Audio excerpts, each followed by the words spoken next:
नमस्कार, जनता टीवी देख रहे हैं आप। मैं आपके साथ दीक्षा शर्मा। बुलेटिन में बात देवभूमि की। दिल्ली में अब केदारनाथ की तर्ज पर केदारनाथ मंदिर तैयार किया गया है। वहीं मुख्यमंत्री पुष्कर सिंह धामी दिल्ली के केदारनाथ धाम के भूमि पूजन में शामिल हुए। इस दौरान उन्होंने कहा कि आने वाले समय में ये आस्था का केंद्र बनेगा और आने वाली पीढ़ियों को सनातन अध्यात्म से जोड़ेगा।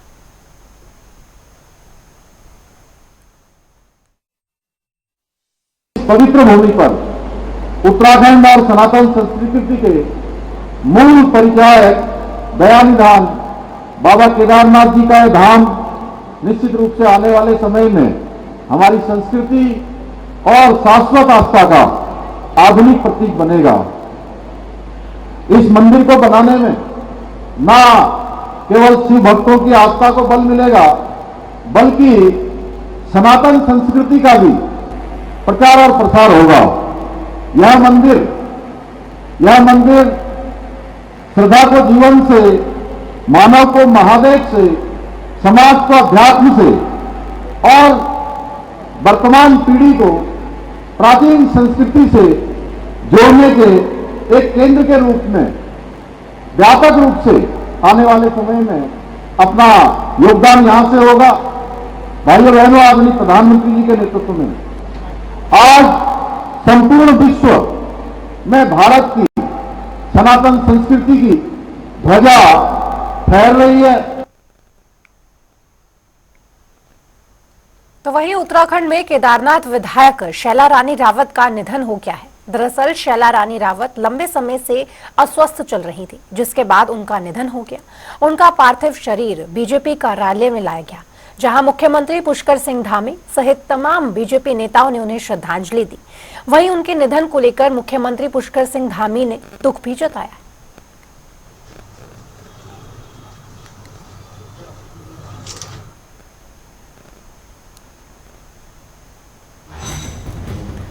उन्होंने ट्वीट कर लिखा, केदारनाथ विधानसभा से लोकप्रिय विधायक श्रीमती शैला रानी रावत जी के निधन का अत्यंत पीड़ादायक समाचार प्राप्त हुआ। उनका जाना पार्टी और क्षेत्रवासियों के लिए अपूर्णीय क्षति है। उनकी कर्तव्यनिष्ठा और जनसेवा के प्रति समर्पण भाव को सदैव याद रखा जाएगा। ईश्वर से दिवंगत आत्मा को अपने श्री चरणों में स्थान एवं शोक संतप्त परिवारजनों के समर्थकों को यह असीम कष्ट सहने की शक्ति प्रदान करे का कामना करता हूं। ओम शांति। शैला रानी जी का अचानक इस प्रकार से हमारे बीच में से चले जाना, इस प्रकार से शरीर छोड़ देना, ये बहुत दुखद है। और उनका पूरा जीवन संघर्षशील जीवन रहा, अपने क्षेत्र से लोगों से हमेशा जुड़ी रही, उनके लिए लगातार संघर्ष करती रही।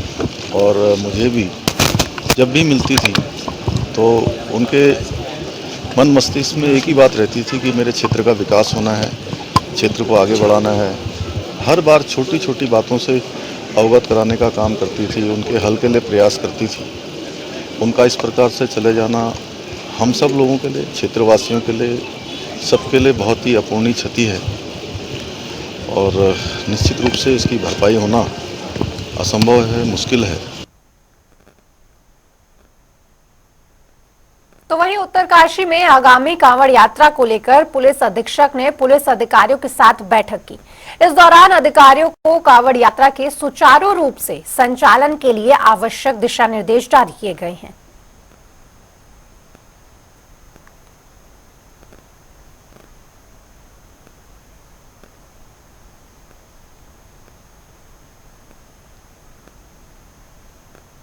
तो उधर पर्यावरण संरक्षण के तहत 9 जुलाई से 15 अगस्त के बीच एक अभियान सप्ताह मनाया जा रहा है। इसके तहत जंगलों में बीज बम डाले जाएंगे। बता दें कि इस अभियान का मकसद वन्य जीवों और मानव के बीच बढ़ रहे संघर्ष को कम करना है।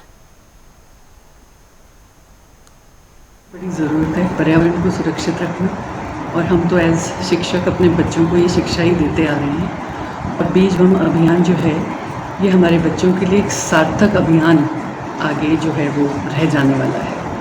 इस बीज बम अभियान के साथ हम वर्ष 2017 में जुड़ गए थे। इसमें द्वारका प्रसाद सेमवाल जी ने हमें कांटेक्ट किया, इस अभियान के बारे में बताया और उस समय पर हमारे लिए बिल्कुल नया कॉन्सेप्ट था, लेकिन बहुत अच्छा लगा।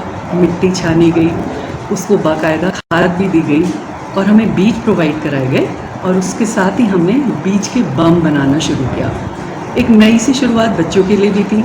एक कौतूहल था उस समय पर कि बम मतलब मैम बम क्या करेंगे हम? तो मैंने कहा जब बन जाएंगे तब हम उसे कहीं प्लांट कराएंगे। तो उनको वो प्लांट कराना जो था समझ में नहीं आया। बम फेंकना तो सुना था, लेकिन बम को प्लांट कैसे किया जाएगा ये उनके लिए एक नया कॉन्सेप्ट था।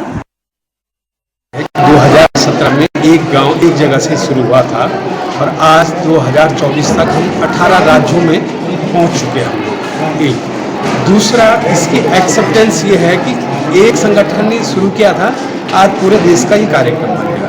तीसरा, इसमें 70% इसका रेशो है, सक्सेस रेट है इसका 70%। और 70% आप ये मान के चले, हम कई बार वन विभाग से भी कह रहे हैं कि जहाँ जहाँ हम इनको डालें आप कैमरे लगाइए। हम क्योंकि हमारा ध्येय ये नहीं कि ये बड़ा पेड़ बने, हमारा ध्येय ये है कि इससे जो भी उगे, जो भी निकले, उससे जंगली जानवर के लिए खाने के लिए हो, नेकी का दरिया में डाल वाली बात। तो हम ये बोल रहे हैं इसके और अच्छे अगर बेहतरीन रिकॉर्डेड परिणाम चाहिए तो हम कई बार वन विभाग की कोशिश करें, क्योंकि हम लोग तो स्वैच्छिक लोग हैं, मांग के खाने वाले लोग हैं, मांग के काम चलाने वाले लोग हैं। तो इसके रेट सक्सेस रेट बहुत अच्छे हैं, बेहतरीन है। और हम हमेशा कहते हैं कि पहले इस्तेमाल करो फिर विश्वास करो। तो वहीं प्राइवेट स्कूलों के मनमाने रवैये के खिलाफ विकासनगर तहसील पर जन संघर्ष मोर्चा ने प्रदर्शन किया। इस दौरान उन्होंने जिलाधिकारी विकासनगर के माध्यम से मुख्यमंत्री को एक ज्ञापन भी सौंपा है, जिसमें उन्होंने प्राइवेट स्कूलों के मनमाने रवैये पर लगाम लगाने की मांग की है।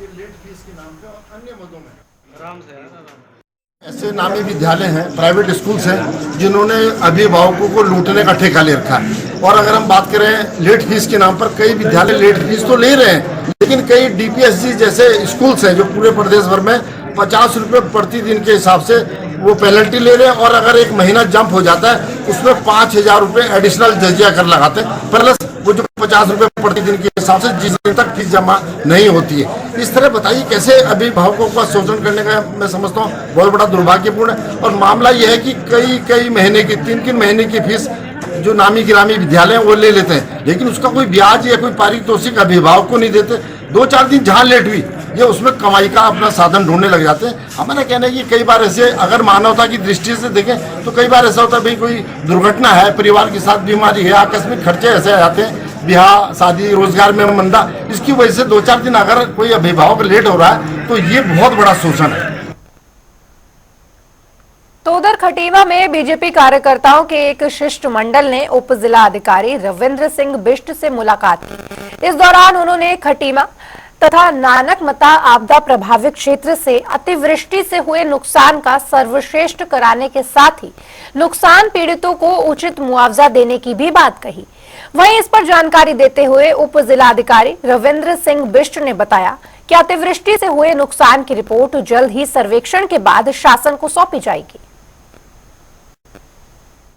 एसडीएम साहब ने तत्काल जो है यहाँ अपनी पूरी टीम को, सारे पटवारियों को, जिले में से अतिरिक्त 12 पटवारियों को भी बुला करके आंकलन कराने के लिए कहा गया है। हम उम्मीद कर रहे हैं कि तत्काल सबको राहत मिलेगी और सभी विभागों को भी आश्वस्त किया है कि वो अपने अपने स्तर से सारा आंकलन और तात्कालिक दी जाने वाली सुविधाएं, खासकर लोक निर्माण विभाग सभी खंडों का तुरंत फौरी तौर पर प्रत्याशा में काम कराए, ऐसा उन्होंने आश्वस्त किया है।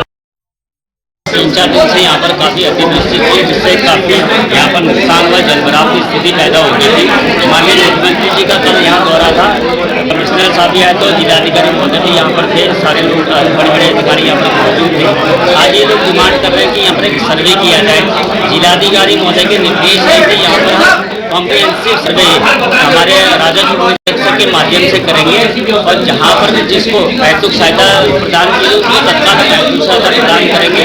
जहाँ पर फूड पैकेज की आवश्यकता है फूड पैकेज किए जाएंगे और जहाँ पर लगता है नुकसान अधिक हो गया है, दुकानदारों का जैसे सामान काफी नष्ट हुआ है, इसकी रिपोर्ट हम शासन को जिलाधिकारी महोदय के माध्यम से प्रेषित करेंगे, उनकी भी सहायता की जाएगी। की शिष्टमंडल उप जिलाधिकारी महोदय से यहाँ पे मिला और माननीय उप जिलाधिकारी महोदय से शिष्टमंडल ने एक मांग की कि पूरा खटीमा नानागोत्ता क्षेत्र आपदाग्रस्त क्षेत्र है, हर घर में पानी घुसा हुआ है और जो है इनको यथाशीघ्र उचित मुआवजा और भोजन की इनकी व्यवस्था की जाए। तो एसडीएम साहब ने कहना है कि आज दोपहर से जो है पटवारी सर्वे करेंगे, भोजन की व्यवस्था एसडीएम साहब के प्रशासन के माध्यम से यहाँ पे की जा रही है।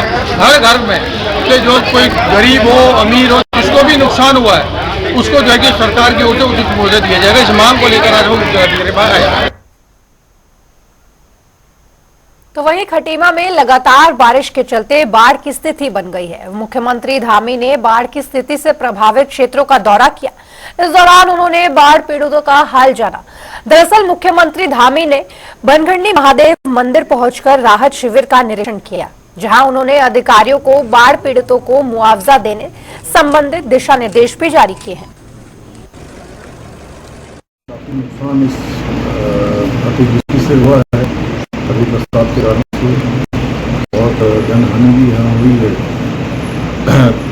और जनहानि के साथ साथ तमाम हमारी सड़कें, हमारे बिजली के तो लोगों के घरों का सारा सामान हर प्रकार से क्षतिग्रस्त हो गया है, नुकसान हो गया है।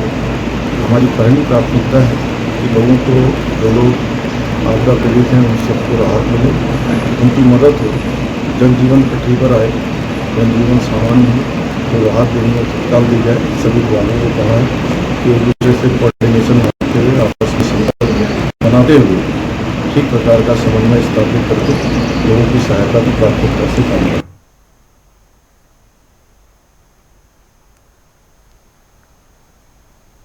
साथ ही मानसून के आगमन के साथ ही उत्तराखंड में भारी बारिश शुरू हो गई है। भारी बारिश के कारण पहाड़ी क्षेत्र के साथ साथ मैदानी क्षेत्रों में भी जनजीवन प्रभावित हो रहा है। प्रदेश के विभिन्न जिलों में बाढ़, भूस्खलन जैसी खबरें सामने आ रही हैं। वहीं इन सबको लेकर कांग्रेस महामंत्री नवीन जोशी ने सरकार पर जमकर आरोप लगाए हैं। उन्होंने कहा कि उत्तराखंड में प्रत्येक साल आपदा आती है, लेकिन सरकार इस आपदा से निपटने के लिए कोई ठोस कदम उठाने में नाकामयाब साबित हो रही है। उत्तराखंड के अंदर देवी आपदा हर साल आती है। सरकार को हम हमेशा आगाह करते रहे हैं कि आपदा आने से पहले इसके नियंत्रण के लिए कुछ आपको व्यवस्था करनी चाहिए, लेकिन सरकार पूरे साल कुछ इन्होंने किया नहीं। आज पूरे प्रदेश के अंदर जो पर्वतीय क्षेत्रों को जोड़ने वाली सड़कें हैं सारी बंद पड़ी हुई हैं। लोगों को एक दूसरे स्थान पर जाने के लिए भी काफी कठिनाइयों का सामना करना पड़ रहा है और कई दुर्घटनाएं भी हो रही हैं। चारधाम यात्रा को बीच में रोकना पड़ा।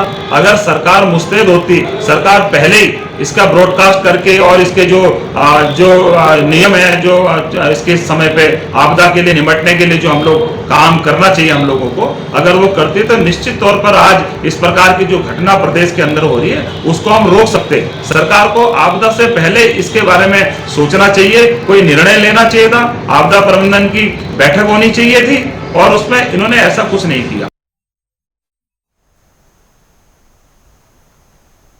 तो वहीं हल्द्वानी में भी बारिश के कारण जगह जगह जलभराव की स्थिति पैदा हो गई है, जिसके चलते अब बीमारियों के पैदा होने का खतरा भी बढ़ गया है। इस पर जानकारी देते हुए नगर आयुक्त ने बताया कि नहरों की सफाई का काम अभी जारी है। कि वर्षा का जो जल है वो पहाड़ की ओर से काफ़ी तेज वेग से आया था। उसने उस कूड़े को भी उठा लिया जो सड़क पे था, वो कूड़ा भी लेकर के आया जो ऊपर अपस्ट्रीम में था। हमारे नाले नाली की सफाई हर साल से इस बार बेहतर की गई है और सफाई के पश्चात जो लोगों ने कूड़ा डाल दिया कहीं ना कहीं वो भी, और जो सड़क का कूड़ा है वो बह करके आया है। अब जब पानी कम हुआ है तो हमारी टीमें सफाई कर रही हैं।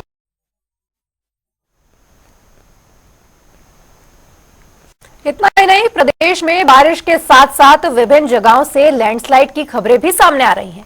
इस कड़ी में चमोली में बद्रीनाथ हाईवे पर पताल गंगा के पास लैंडस्लाइड हुआ, जिसके चलते बद्रीनाथ हाईवे पर आवागमन भी रोका गया।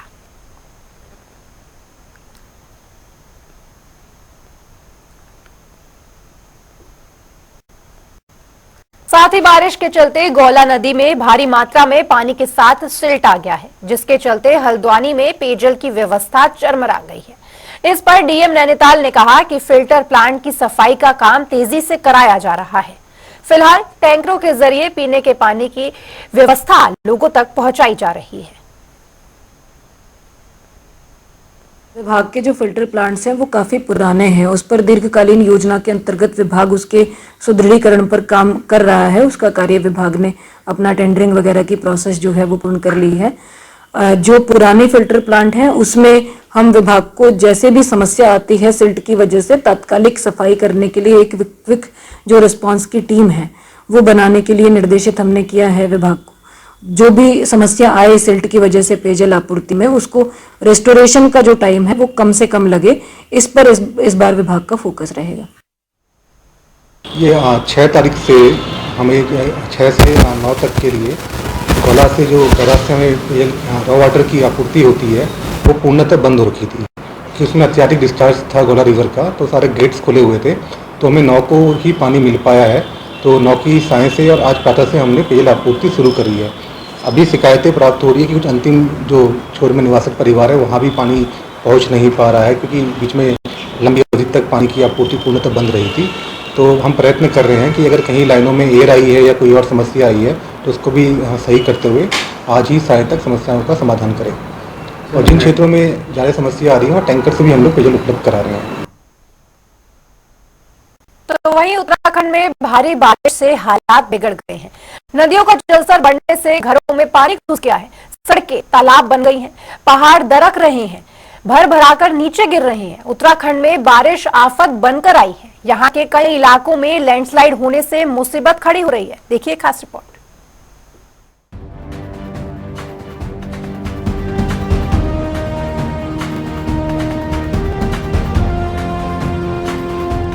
मॉनसून मुसीबत वाला, पहाड़ खंड खंड, उत्तराखंड में भीषण भूस्खलन, लैंडस्लाइड की दिल दहलाने वाली तस्वीरें। मॉनसून आते ही उत्तराखंड वालों पर आफत की बरसात शुरू हो गई है। प्रदेश में बारिश, बाढ़ और लैंडस्लाइड से भारी तबाही मची हुई है। कहीं पहाड़ दरक रहे हैं तो कहीं जगह जगह रास्ते बंद हैं। लैंडस्लाइड के चलते बद्रीनाथ नेशनल हाईवे भी बंद कर दिया गया है। लैंडस्लाइड की ये ताजा तस्वीरें सामने आई हैं उत्तराखंड के चमोली से, जहां पाताल गंगा इलाके में भीषण लैंडस्लाइड होने से हड़कंप मच गया है। देखते ही देखते पहाड़ दरक गया, जिसका मलबा सड़क पर बिखर गया है। इसकी वजह से जोशीमठ बद्रीनाथ हाईवे तत्काल रूप से बंद कर दिया गया है। हालांकि अब तक किसी भी प्रकार के जानमाल के नुकसान की खबर नहीं है। ये देखो कैसे पत्थर गिरते हैं अपने आप। ये देखिए, ये देखिए, ये देखिए।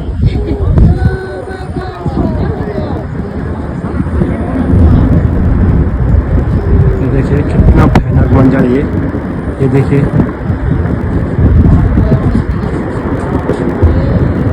कितना भयानक मंजर लाइव हुआ है देखिए।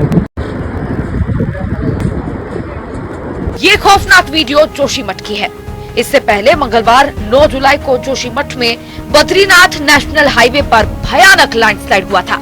इस दौरान पूरा का पूरा पहाड़ ही भर कर गिर पड़ा था। भूस्खलन से काफी मलबा खाई में गिर गया। इसके बाद बद्रीनाथ नेशनल हाईवे बंद कर दिया गया था। आपको बता दें कि हर साल बारिश के मौसम में प्रदेश के कई इलाकों में पहाड़ों के टूटने की घटनाएं लगातार सामने आती रहती हैं।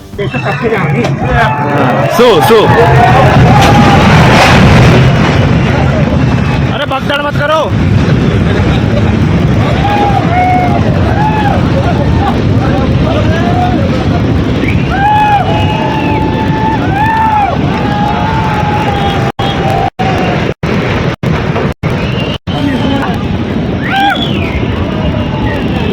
और ये भयानक तस्वीर पिथौरागढ़ की है जो आप इस वक्त स्क्रीन पर देख रहे हैं, जहां पर ये भयावह लैंडस्लाइड रिकॉर्ड किया गया है।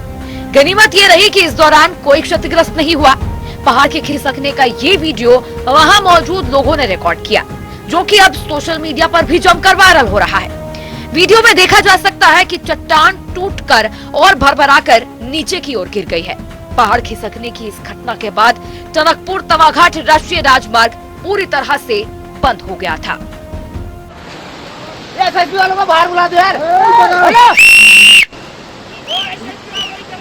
बाहर आ जाओ। इधर आ जाओ।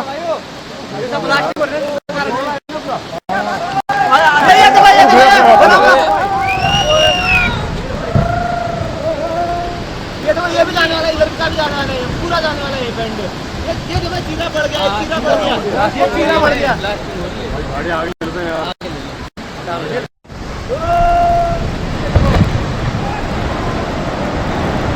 बेटा ओ बेटा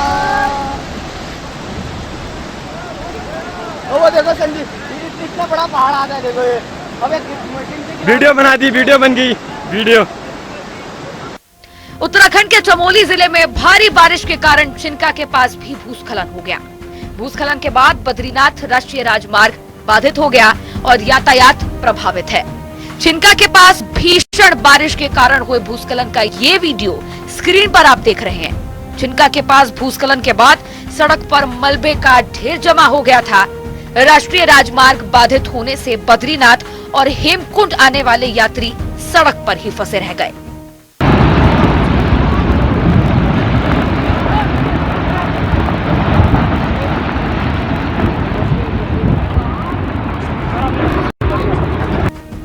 उधर हाल ही में चारधाम यात्रा पर भारी बारिश की वजह से ब्रेक लग गया था। हालांकि एक बार फिर चारधाम यात्रा को सुचारू रूप से शुरू कर दिया गया है। इसके साथ ही 146 सड़कों को भी खोल दिया गया है। मॉनसून सीजन के दस्तक देते ही चारधाम यात्रा में श्रद्धालुओं की संख्या बहुत कम हो गई है। जहां पहले हर रोज 20 से 25 हजार श्रद्धालु दर्शन के लिए पहुंच रहे थे, बारिश की वजह से अब धामों में श्रद्धालुओं की संख्या 2,500 से 3,000 ही रह गई है। चारों धामों में अब तक 166 यात्रियों की मौत भी हो चुकी है। बद्रीनाथ 3,242, केदारनाथ 3,344, गंगोत्री 1,925, यमुनोत्री 1,405, हेमकुंड 889। बहरहाल मौसम विज्ञान केंद्र ने उत्तराखंड में सभी जिलों के लिए भारी बारिश का येलो अलर्ट जारी किया है। उत्तरकाशी, चमोली, रुद्रप्रयाग और हरिद्वार में कुछ जगहों पर हल्की से मध्यम बारिश हो सकती है, जबकि टिहरी, देहरादून, पौड़ी, पिथौरागढ़, बागेश्वर, अल्मोड़ा, चंपावत, नैनीताल और उधम सिंह नगर में अधिकांश जगहों पर गरज चमक के साथ बारिश होने की संभावना है। स्पेशल डेस्क, जनता टीवी।